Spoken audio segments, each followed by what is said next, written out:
What's up, guys? Welcome into Good Morning Lambeau. My name is Clayton. You can check us out on packernet.com. Find me on Twitter at Packers_access. Email us, PackersTotalAccess@gmail.com. You can text us 865-658-5824. Join alongside Tim in Green Bay, where they're expecting, I don't know, about 3 to 5 inches of snow tomorrow there. So you guys are getting ready for another storm, look like. But I'll tell you, man, it feels like a bright, sunny summer day today now that our boy Sterling Sharpe is officially in the Hall of Fame. Man, how you doing, Tim? I'm doing great. Welcome, Sterling. Welcome. It's about time. Tim. Yeah, it feels like hell froze over up here, too. I mean, it's pretty cold up here. So, hey, it's about time they got him in. So happy. I couldn't even fall asleep last night. I was so happy and excited watching that. Congrats. Well-deserved, well-earned. I think it's been a long time coming, and a lot of fans are finally feeling that sense of relief. A wrong has been righted in the football world for sure. Yeah, I'll tell you, it was a blast watching everybody react to it last night because it's obviously a great moment for Sterling and Shannon, and you guys know, anybody who's seen Shannon's induction speech was all about trying to get Sterling in as well, and the fact that he just multiple times has said that Sterling was the best football player in their house. Right. And the fact that he wasn't in the Hall of Fame was obviously very, I don't know, just a weird situation it's got to be when man, this dude was way better than me and I'm in the Hall and they won't let him in just because injuries kind of hampered him, Yeah. So glad it finally got done. But the best part of last night was watching all of Packers Nation just react to it. Because, as much as this is, like I said, a great moment for the Sharpe family, and if you guys don't know anything about their upbringing, I mean, they grew up a rough childhood and kind of leaned on each other the whole way. And great moment for the Sharpe family, and Packer fans, it was just like, this was a big victory for us, because all of us have been, I don't know one Packer fan that's like, I don't think Sterling belongs in the Hall of Fame. Not one. I haven't met one that felt that way. So this is something they've been pounding the table for quite some time. And it's just, it's cool, man. Football is about winning Lombardis. Obviously, it's about winning championships. That's the ultimate goal. But it's awesome that even in the offseason, you can have these little victories like this that kind of brings the fan base together. I felt like we needed that over the last few days after we had podcasters arguing with former players and fans going back and forth on different topics. So this was just a cool unifying experience, I think, man. I totally agree. And you're right. I mean, the Hall of Fame is, it's the greatest individual accomplishment you can probably get for your playing career. But, you don't get there without your team and your teammates and your fans and, the voters, I mean, hey, Eli Manning got snubbed on his first year of eligibility. Mm-hmm. And a lot of people thought that Eli and Peyton would be the first brothers in the Hall of Fame together. But it's Shannon and Sterling, and I'm just excited and happy, and it's amazing to think that he's finally here. It almost feels surreal that he's finally in, and I think a lot of us would agree that it'd be a no-doubter. He might have been a first ballot Hall of Famer if he had played 10 or 11 or 12 seasons like a lot of other guys. So for him to stand out in that era, you had Jerry Rice, you had a lot of great receivers in the late 80s, early 90s, and Sterling Sharpe certainly deserves it. So I'm glad he's in, man. Yeah, no doubt about it, man. It was just, like I said, a great feel-good moment for all of Packers Nation, for sure. 2-0 for this. Says Sterling's reaction was amazing. It meant more to him than most. Yeah, I wish we could play the video, but if you guys will go to my Twitter page, you'll see it. I think Jordan Schultz might have grabbed it off an Instagram story, but it shows how Sterling Sharpe was given the information, and he was upstairs at his house, right? And his brother Shannon showed up, snuck in the house, and he's standing at the bottom of the steps in his gold jacket. And to see the way Sterling reacts was like, oh man, it's like it was still surreal, right?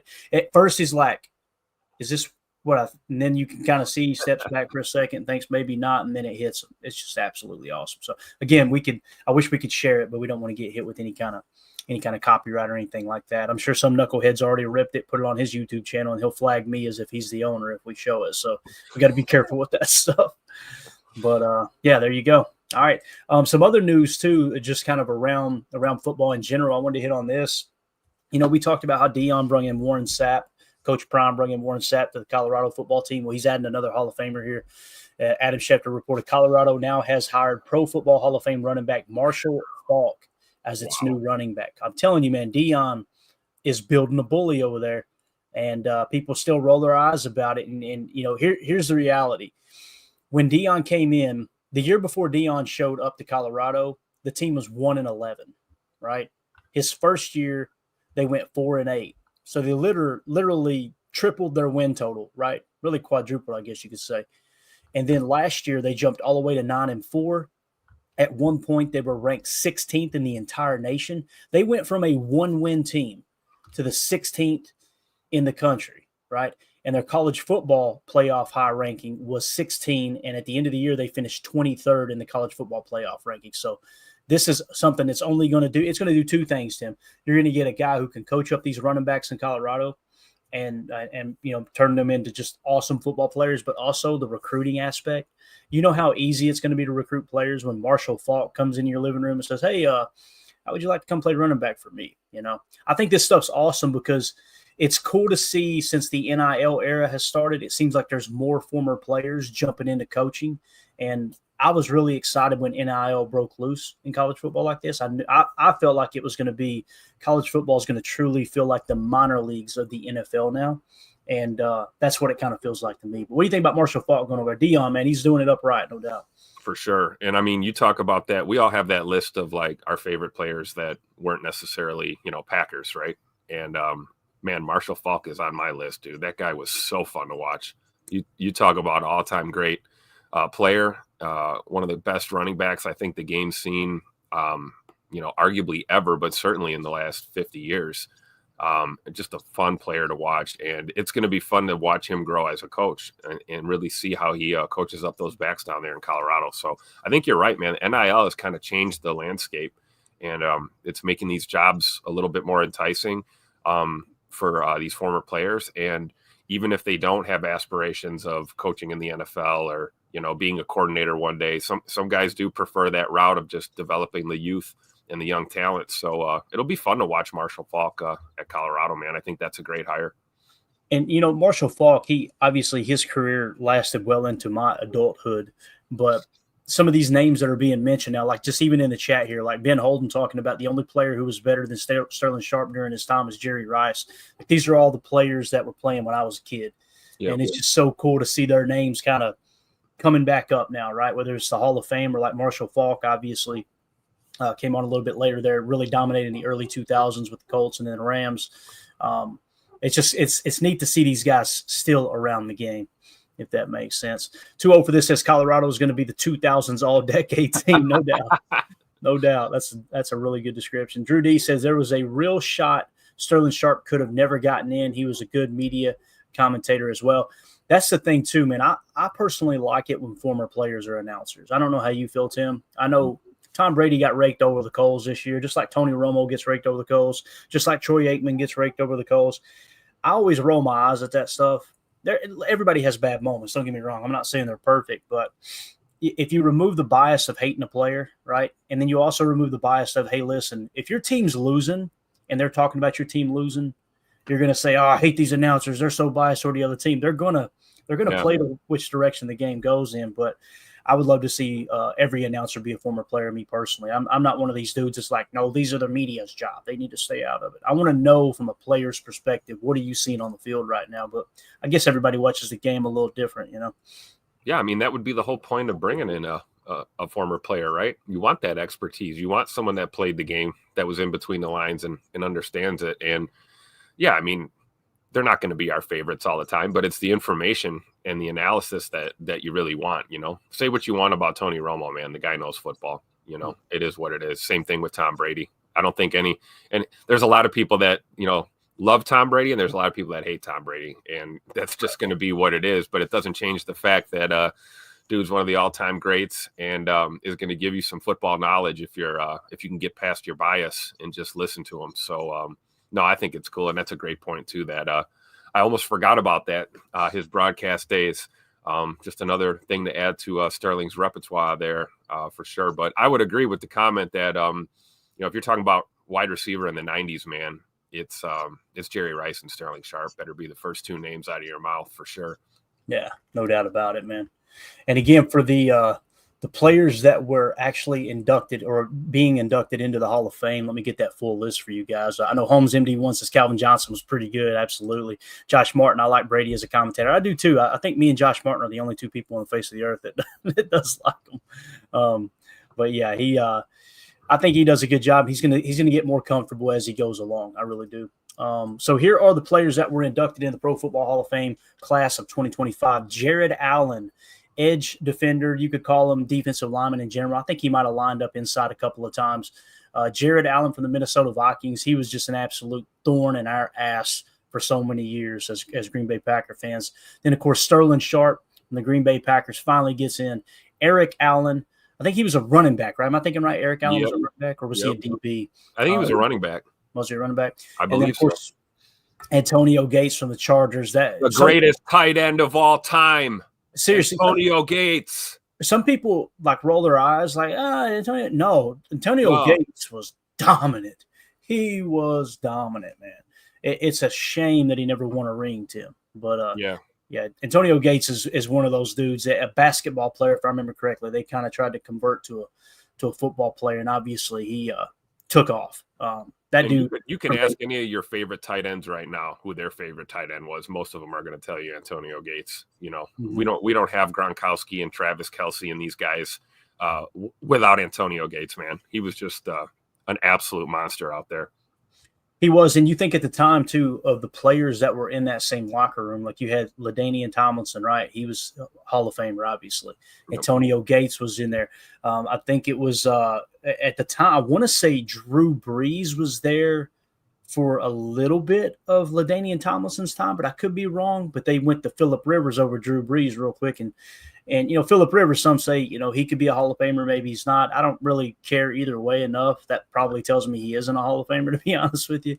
But you had that awesome roster, and they could just never get over the hump, which is, again, it's further confirmation, man, how tough it is to win a championship in this league, man. It really Absolutely. is.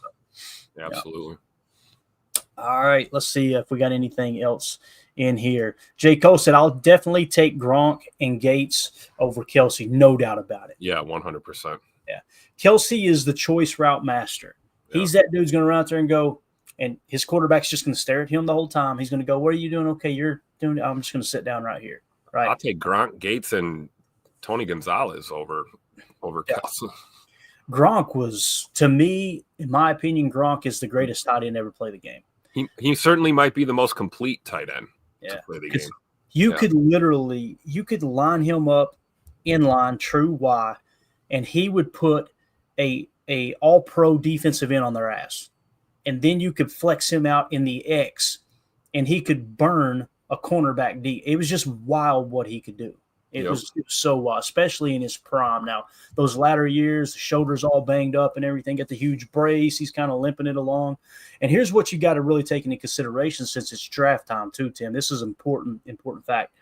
Gronk was a fullback at Arizona, okay? So I know I'm as guilty as anyone. When we talk about changing positions from college to pro, you kind of roll your eyes. Yeah, okay, that's great. He also had a significant back injury, if I remember correctly, which steered a lot of people off of Gronk. And, of course, Belichick pulled the trigger on it and got several rings because of it. I don't think they win as many championships without Gronkowski, for sure. I would agree. Yeah. And one more on Antonio Gates. You remember that game in 2014 against the Seattle, right? I mean, that's the memory that sticks out to me with him. I mean, you're playing against the Legion of Boom. You got, basically the best defense in the league. It was very difficult. Points were a premium, and Gates had like 3 touchdowns, and it was just, he looked dominant against, the best front to back defense at the time. It was just, it was awesome. So if you guys get a chance, go look up the 2014 Chargers Seahawks game. You'll see what I'm talking about. Yeah. 2-0 for this says Kraft will be in this conversation. I hope you're right. 2-0 for this. I hope you're right.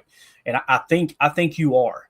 I think with what he's shown early, to me, he's like between very good and Hall of Fame. He could be anywhere in between. I think his floor is very good, and I think based off what he's shown us so far, he has the potential. Now, everything's got to come together. right? You got to avoid injury. That's a big thing with tight end. Hell, Sterling Sharpe, look how long it took him to get in just because of an injury, and he played wide receiver. So for me with Tucker Kraft, it's like the floor is very good. The ceiling is, top 5 tight end of all time. And I know people will hear that and they'll laugh. But what we've seen, what he's done with his opportunities. Now, I don't think he's quite the Rob Gronkowski build. Like he's not that big of a threat deep, in my opinion, right now. He just hasn't proven it. But you've also got to take into consideration how we've utilized him. We love using him on the leak. We love using him on the shallow crosses and letting him get some space in between him and the defender, clearing things out, hit him on the shallow cross or the spot route, whatever it might be. But yeah, I think Tucker Kraft, man, I am very, very excited about Tucker Kraft moving forward. Me too, especially if we talk about bringing in one of these veteran receivers to the room, and you start tilting coverage a little bit, and then Matt's able to use, Tucker in different ways than we have in the past couple of years. And maybe we'll get to see some of those shot plays, Yep. Drew D says Antonio Gates was undrafted. That's correct. And he also, this is what we were just talking about, Drew. Apparently Antonio Gates was a basketball player at Kent State, not a football player. I had no clue. They were talking about at that time. You got to take into effect too that the NFL was going to a spread look. This is when McCarthy came to Green Bay, right? All the rage was let's spread everything. It's West Coast spread was the call, right? That was not the call, but the system, if you will. And even with Marty Schottenheimer out there in San Diego at the time with the Chargers, he wasn't pressing into it as much, but it was starting to bleed into everything all the way across the board. So, yeah, what basically started happening, I remember listening to Draft Talk and on the old Sirius NFL radio, it was teams are looking for basketball players. They're looking for basketball. They're looking for rebounders, someone who could crash the boards, right?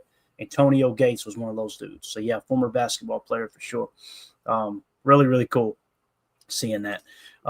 Drew D says, no wonder everybody says LeBron James could be a star tight end. That was a big talking point when he decided to go to the NBA because they were talking about he could have been even a wide receiver, some were saying. Could you imagine? Listen, I despise LeBron James. That's just me personally. I don't like the way he plays the game. I don't like the flop. And to me, it's the same reason that I've come to despise Patrick Mahomes. It sucks too because he's one of the all-time greats. But that whole flailing the arms around and being dramatic, trying to get calls, I just can't. I'm not wired that way. I can't root for that. I can't support that. But the thought of LeBron James playing wide receiver or tight end, Tim, God, I just don't know if he can handle how physical the NFL is, the way it flops around. You don't see tight ends flopping. You know what I mean? You don't see those guys doing it. It's usually just Patrick Mahomes. That's all I can think of, to be honest with you. Yeah, Brown would have fit in well in that Kansas City offense, hey? Mm-hmm. Yeah, let's see. Judah Tom says Gates would have been Hall of Fame in the NBA as well. Safe to say. That's pretty wild to think about, right? I mean, you look at him, think of him on the basketball court. Look at that dude's arms right there. Yeah. Just dominating people. So anyway, that's your 2025 Hall of Fame class. I'm excited to hear their speeches. That's one of my favorite things to do is I usually have to record it because of the show now, but I love going back and just listening to the stories they tell and everything. Jerry Kramer, one of my favorite all-time Hall of Fame speeches. When he told the story about how bad their team was and they played the Colts, the Baltimore Colts, and he said every time they scored a touchdown, the horse would do a lap around the field to fire the crowd up. Yeah. And he said, we lost 55-14 or whatever. He said, we damn near killed the horse that night. I love those old stories, man. They're the best. But, all right, so there's the Hall of Fame class. I got a video here I want to share with you guys. This is from our good friend, Coach Chris Haddad. Over at Victory Sports. You'll hear us promote and talk about them a lot. He recently did an interview, and I love how he did this too. I can't find the interview in its entirety. I'm sure it's somewhere on YouTube. But he broke this down into a lot of segments, a lot of clips that are just absolutely awesome. And this is Coach Alex Mirabal. If you guys don't know who that is, he's the offensive line coach for the Miami Hurricanes. And what he's talking about here is building trust, okay? And we always look at the PFF grades, right? We look at where are they at on our draft board. We look at, the system they're going into and the schematic aspect and the X's and O's. And it's so hard for us as fans to truly understand the coaching element in which you're trying to get a player to buy into exactly what you're doing, right? I think it's something that's so underrated, and it's why some teams can have all the talent in the world, like we talked about with the Chargers, right? Why didn't they win the big one? Probably a handful of knuckleheads in that locker room that didn't fully buy into what the team was doing. And that's all it takes is one or two, as my old coach used to say, one or two turds to ruin the whole bunch, right? But love what Coach Alex Mirabal says about building trust here. Again, this is over at Victory Sports. Shout out to Chris Haddad for just bringing this awesome content. Let's see what Coach has to say here. Coach, there's one quote I love by you. It's, I need to trust that you know what to do, why to do, and how to do it. Not the kind of trust I can trust on my wallet and keys. How do you develop trust, especially in this, from an offensive line standpoint, especially with this transfer portal kind of crazy world that we're living in where guys are coming and going? How do you develop trust within that offensive line? Yeah. So every day, right? So right now it's January, so I'm on the road recruiting, but it's the job of our O-line GA, it's the job of our O-line analyst, and it's the job of our older guys to help the new guys learn what are we doing, why are we doing it, and how we're doing it, right? What, why, and how of the Miami Hurricanes offensive system, right? So now when I get off the road in February, now I interject myself into it, right? In terms of like, hey, let's go over duo. Hey, let's go over tight zone, right? And so, so I tell them this all the time. I told this to the four guys that. If people are wondering what tight zone is, you'll hear us say wide zone and inside zone. Tight zone is inside zone. That's all it is. We'll talk about it a little bit here in a minute. Just shut up. I said, listen, forget about starting. You're not starting. Okay. You're not even competing right now because you don't know what we're doing. You don't know why we're doing it, and you don't know how we're doing it. Right. So forget about that stuff. Get that out of the way. And typically they're like, okay, good, coach. And now let's just learn what we're doing. Yep. Right. Let's just learn, how do we call duo? How do we call tight zone? How do we call our 5-man protection? How do we call our 6-man protection? Right. Because right now you guys have no idea. Right. You might call, like, literally there's a one kid, hey, how'd you guys call counter to the right? He goes, well, coach, in the huddle, we just said counter right. Okay, cool. That's not how we do it at Miami. Yeah. This is what it's called at Miami, right? So you got to teach them that, right? You got to teach them what we're doing, why we're doing it, and how we're doing it. So when I say trust, that's the most important thing, is that can I trust them? Can the rest of the guys in the room trust them that when they get put on the field, they're going to know what to do, why to do it, and how to do it, and they're going to be able to do it fast, right? And like when I ask them questions, Chris, you don't want to like you can't stumble upon it. You can't, right? It's got to come out fast and clear, right? And I'm not talking about speech impediments, stuff, none of that. I'm not talking about that because I'm very sensitive to stuff like that. I'm not talking about that, right? I'm talking about it can't be, hey, Jaden, what's the front? You know what? Yeah. Other guys in the room, yeah. Now you're guessing, right? Don't guess. You either know or you don't know, but you can't guess, right? So I love that. I love that last aspect there where he's talking about what's the front, understanding exactly what you're going up against, because your assignment's going to change, right? Your target point, your impact zone is going to change based off the front. We've talked about different fronts, right? We talked about over, we talked about under. We really shifted to it when we went to a 4-3 defense because now it applies more now than ever, because when you're in a 34 front, 90% of the time, if you're playing a base offense, whether it's 12 or 21, you're just going to be in that 34 jam, right? You're going to be playing a 0, couple 3s, maybe a couple 2s, which is the traditional jam. I call it, even with the 2 3s and a 0, the 3-0-3, I call it a jam as well. You got 5 guys on the line of scrimmage and the center's covered up. That's typically what you refer to as jam. And with these new looks here, or not new looks, but when you're talking over, when you're talking under, you're talking bare fronts, you're talking the calls, when you're calling out these fronts. Aaron Rodgers said it years ago. You can tell 90% of what the defense is doing just by looking at the front. If you study tape all week, when they're in this front, now that narrows the list down of 12 to 15 coverages down to 3, right? And you know exactly where they're going to be. So, again, I know Aaron got raked over the coals for not trusting his receivers. This is exactly what the coach is talking about. If you don't know what you're doing, how you're doing it, and why you're doing it, we don't even need you on the damn field. You're not you know, and I don't want to be rude and use the word casual fan, but those fans that get loud on social media, they don't even understand what the call is. And it's, well, the guy's open, just throw him the ball. That ain't how it works. Not how it works. Yeah. You just, and I don't know how many times people have to say it. And Kurt Warner, first ballot Hall of Fame quarterback, Mr. Underdog story. When he tells you that and your response is, well, he's just defending the quarterback, I'm sorry, we can't help you. We can't help you. There's just nothing else you can do. But I thought this was awesome in talking about trust. It's so underrated in the league, man. That was gold, really gold. That's 2.5 minutes of gold right there. And I think what I took away from it also is when he talked about, you know, you get a young recruit in and you sit him down right away and go, look, buddy, you're not starting. It's not going to happen. Mm-hmm. You know, you got to understand what we're doing here. And on the flip side, I think what it does is it builds trust in the coaches from the players' perspective as well. Because you know you've got a coach that's not going to BS you. He's going to expect the best out of you. And if you go out and execute, there's a path to seeing the field. If you're the guy, like he said, if you know it right away, there's no hesitation. It's quick. It's fast. You can get the call out clearly and you understand what's happening on the field. You might find yourself on that field during game day, you know, and it kind of sets that tone early with a young player. Because a lot of guys, you know, they feel like the coaches are the enemy sometimes, or they feel like, you know, oh, coach is down on me. I think you kind of kill a lot of that right away. If from day one you set that tone and say, hey, you want to see the field, here's the path to do it. Get on board with the rest of this team and we'll see what happens. And I just really respect that. I think it says a lot about coaching, especially at the college level. Yeah, Drew D says, "What's a GA?" I didn't actually hear that in the video. If he said GA, probably meant graduate assistant. I would imagine. You get a lot of that. You know, there's a lot of coaches that were graduate assistants. Is kind of how they got started. I was going to say, I thought gap assignment maybe. Could have been.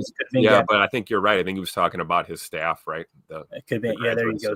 I think that's what J. Cole said, graduate assistant as well. So that's probably what they were talking about. Yeah, I would imagine that's what it is. If he's talking about recruiting and meeting with the GA and this and that, that's the graduate assistant, which it sounds silly as, I bet that's just a pin pushing job. But there's a lot of graduate assistants that go on to be coaches. So it's definitely it's kind of like quality control, in my opinion, Tim. In the NFL, you hear someone was a quality control coach. Next thing you know, they're an OC, they're a head coach. One that comes to mind is Mike McCarthy. That was his big thing. Attention to detail, right? You've got some coaches that are just all motivation, and you got others that are, you know, really embedded into the Dan Campbell method, right? Right. Yeah. And you got others that are really embedded into the details. To me, the great coaches are the ones that are a combination of both, you know? Yep. I agree. Typically, if you don't have both, you lean on the one you're strong at, and then you borrow credibility from someone else to gather the ladder. Like Mike McCarthy was very, very, very detail oriented. He could draw up a scheme. You've seen it in Dallas. I mean, that dude. The fact that he does not have a job now is wild to me. Because he went down there and won 13 games and just like it was nothing, just jumped right into another team and off they go.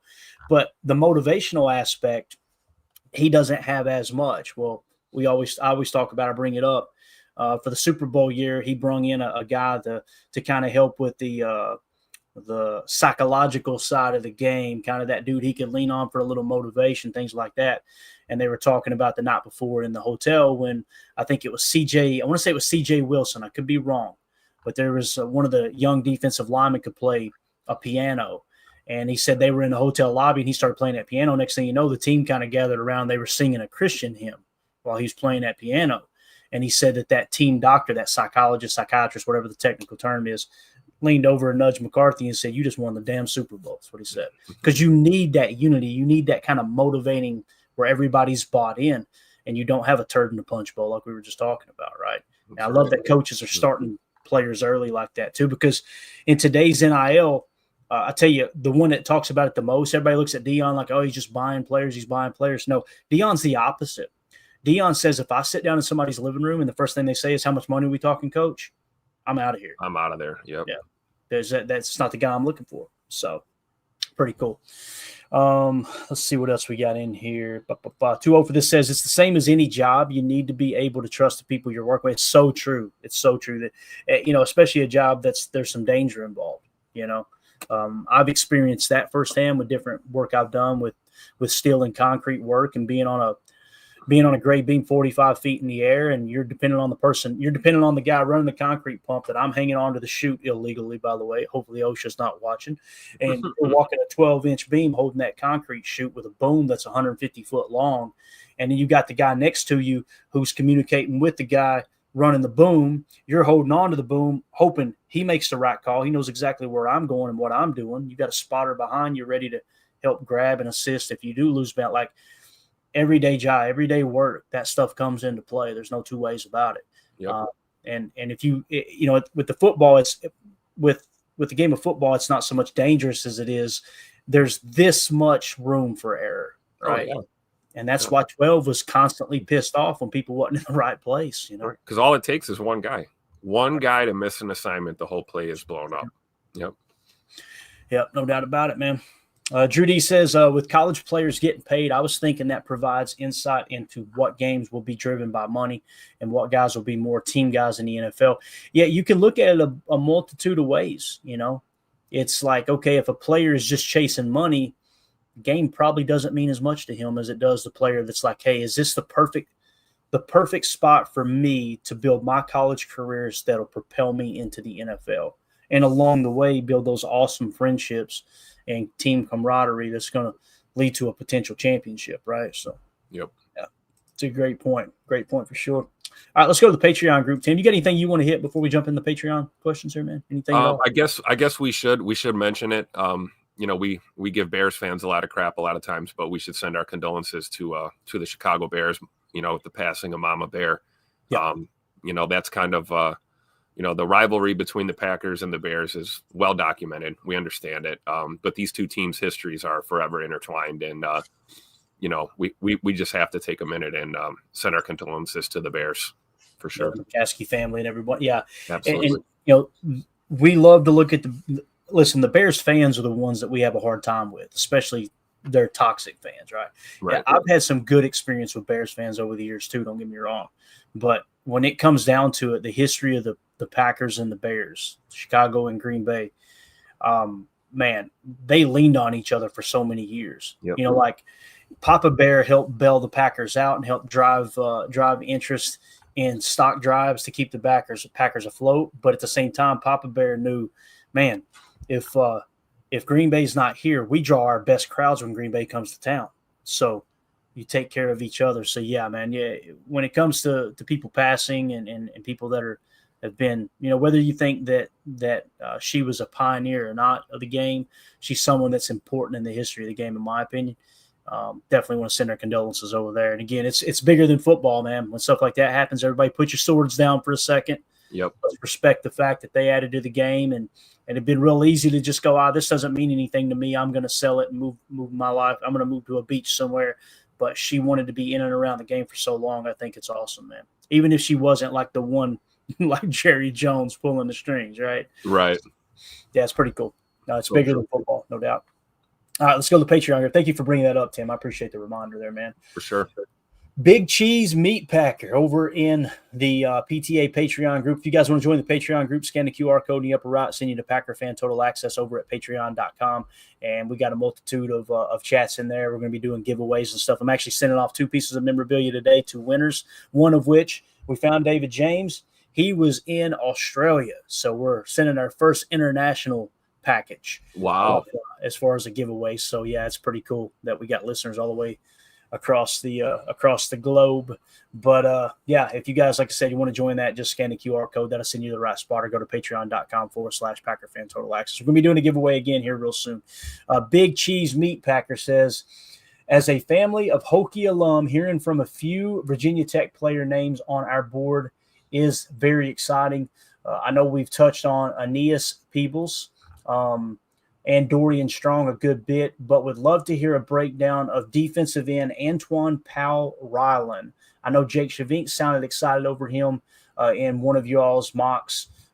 Maybe a quick touch on running back Bashul Tutin as well. I'm sure I butchered the hell out of that. That man seemed to carry our offense the last few years, but I know that's not a position of need. So let's look up these two players here real quick, Tim, on our board. I'll do a quick search. If you got anything, you just fire away, but I'll go ahead and start looking them up on our board here, man. So, yeah, I'm trying to search myself here. I'm looking for, well, we know about Peebles. We've done some study on him, but the D end, Antoine Powell Ryland, trying to find something. I've got him right here. We got him in the 175 spot on our board. Big Cheese Meat Packer. Love the name, by the way. So in 2022, he was the 371st graded edge defender. In 23, he jumped all the way to 78. And then in 24, he dropped back to 118. The PFF Big Board had him at 200. The consensus Big Board had him at 141. And he's not in the top 100 or top 50 of Daniel Jeremiah or the top 100 of the 33rd team. So we have him in the 175 spot there. So if we were to go to our little cheat sheet here, 175, if we were to take him somewhere around that range, Tim, that would be probably, it would be reaching a bit for the 5th round, or he may, it'd be great value for that 6th round pick at 196 is where we got Antoine Powell Ryland, edge defender out of Virginia Tech. So there's the first one. You got anything on him now, Tim? Or are you good, man? No, I don't, but I'll start studying. This next one, I don't think we have him on our board, so we may add him. Let me just type in the last name. Nope, we got him. Okay, so he's actually in a similar spot. You know, Powell Ryland is at 175. We've got Tuten, however you say his name, running back out of Virginia Tech. We've got him in the 180, what is this, the 185 spot, it looks like. So just 10 spots apart, essentially. He was the 18th best or highest graded running back in college football in 2022. Then he fell to 249. Then in 24, he jumped up to 144. The PFF Big Board had him at 141. The consensus Big Board somewhat agrees. They have him at 148. So he comes into the 185 spot for us. So another guy that might potentially be a 6th round pick, 5th to 6th round pick, somewhere in that range, which, like he said, he understands we're not really in the market for running back, but you never know, man. You never know. And we don't know. Listen, I hope Marshawn Lloyd is good to go. I'm not going to BS anybody. That was a little concerning for me last year that there was a multitude of injuries. You know, you look, fool me once, shame on you. Fool me once, you can't fool me again, as a great president once said. I say great. I say great like this because I know some people are going to disagree. We'll move on. But, yeah, that's something that I'm looking at Marshawn Lloyd like, okay, bub, you got to prove it to me. You got to prove it to me because Matt LaFleur was very excited about Marshawn Lloyd, man. Very excited. He called him that little rocket in the backfield. He kept referring to him as that. I hope he can pull it together and stay healthy this year because I think there's a decent chance that he's going to have a pretty big role on this team. And if you see Marshawn Lloyd healthy and you see him on the field early, man, that says a lot because when you're taking Emmanuel Wilson off the field for another player, you've got to at least think he's on par with that player. You know what I mean, Tim? Yep, absolutely.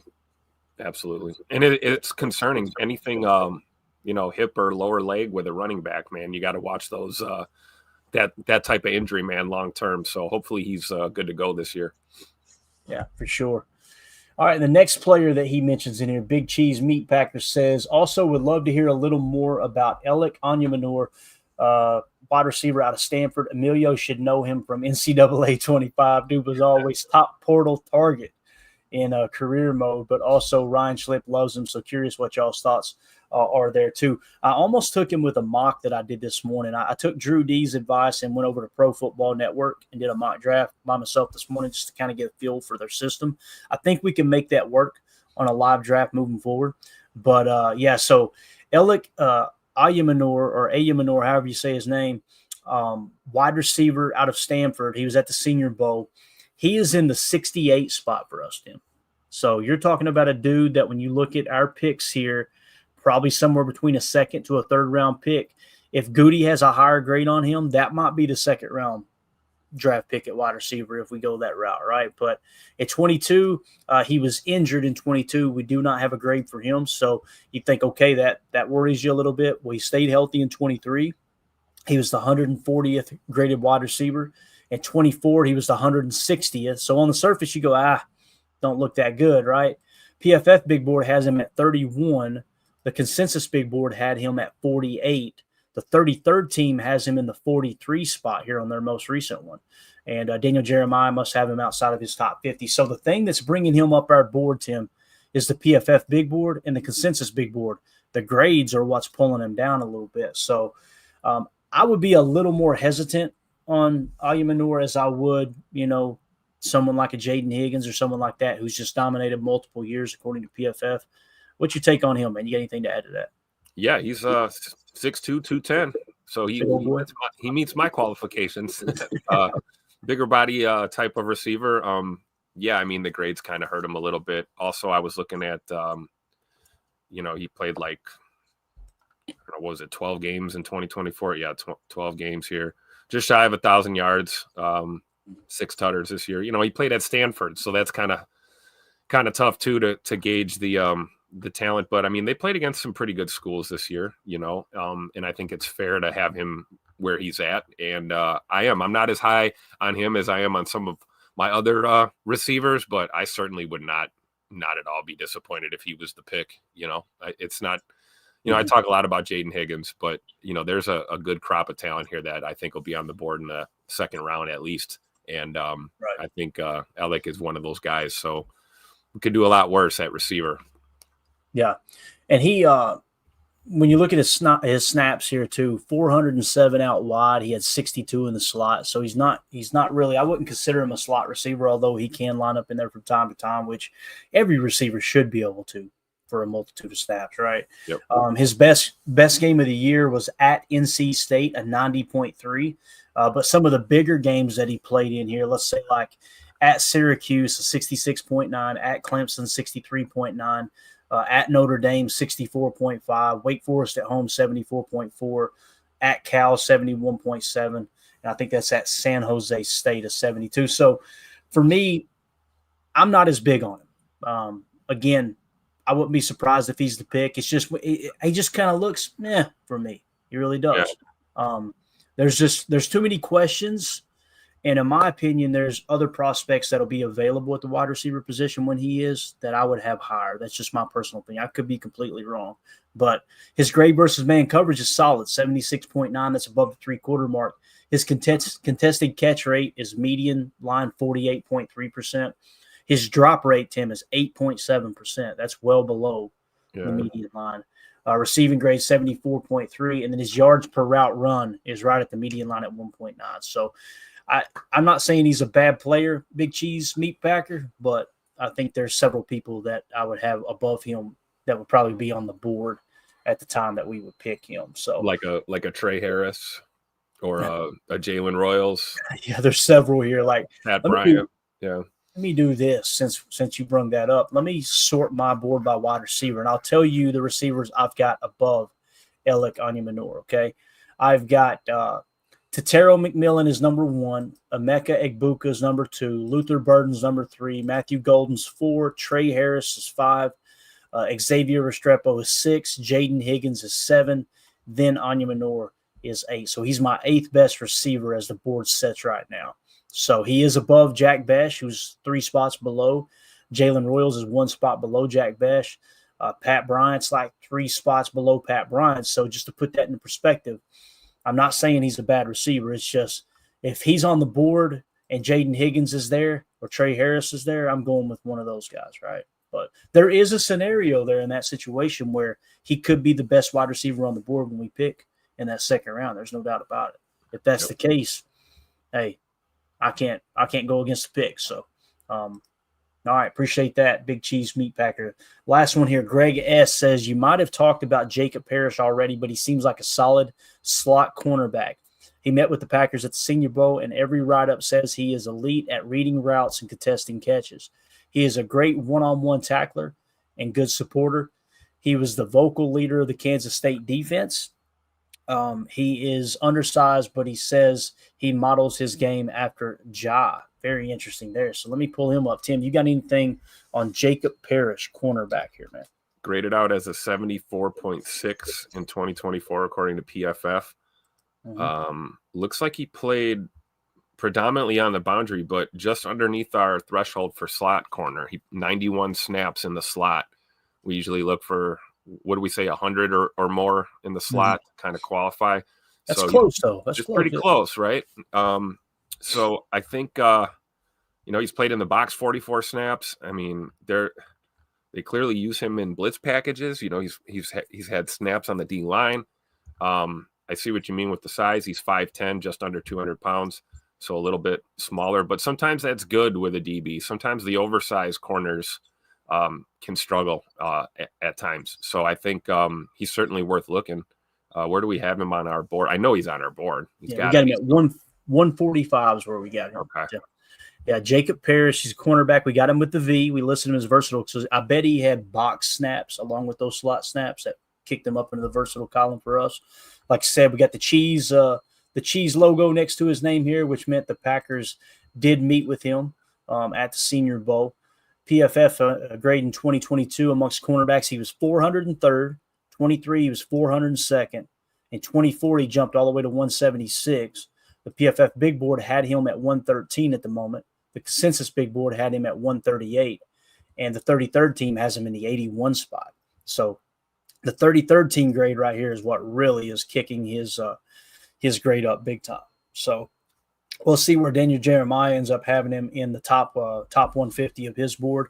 If he's closer to 50 than he is, 150, then he's going to climb up our board a little bit more. But yeah, we definitely got that versatility tag on him. So awesome. I'm glad we did that too, adding that versatility there. And also with the offensive lineman, we're going to go back through and try to see, okay, who are versatile offensive linemen who can play inside. Not that it matters, because the Packers will take a tackle and move them inside anyway. But it's important to have that information of who has maybe center background, that type of thing. We need to get the wrestling info too. I did some searching the other day, and I couldn't find any article on here's the offensive lineman with a wrestling background. But if you guys see anybody like that, especially in our Patreon group, in questions for the show or draft prospects would be better. In that chat, if you see anyone who has a wrestling background, fire their name off in there with the wrestling background. We'll make sure we add that to the list. Because I'm telling you, Tim, there's a direct correlation there, man, to guys who have a wrestling background that play offensive linemen. Go to the NFL and they just understand leverage, man. They really do. Oh, yeah. Yep. It helps you with your hands, too. You see a lot of guys with the good hands, not just the footwork, but the good hand, fighting against those D linemen, man. I mean, it's crucial. Yeah, no doubt, man. All right. I think that's kind of where we're at. We'll go ahead and wrap the show up there. We hit on the Patreon questions. Obviously, we hit on some stuff there at Twitter. Again, the big topic today, Sterling Sharpe making it into the Hall of Fame, just absolutely awesome, man. Absolutely awesome. Well deserved. Yeah. Anything else you got, Tim, before we wrap up here, man? No, I'm just going to sit here and see if I can convince the missus to take a trip down to Canton this summer, Hey, that'd be a good trip. I was telling Tim offline, guys, I would love to go to Canton.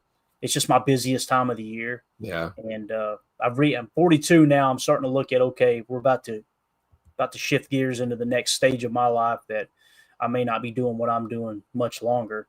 Not talking about the pod, talking about running a landscaping business. So trying to get a target age like, okay, yeah, that's enough. We'll go ahead and wrap that project up and move on to the next thing. So we'll see. You'll be ready to go when Aaron gets in. We'll plan that trip. We'll all go.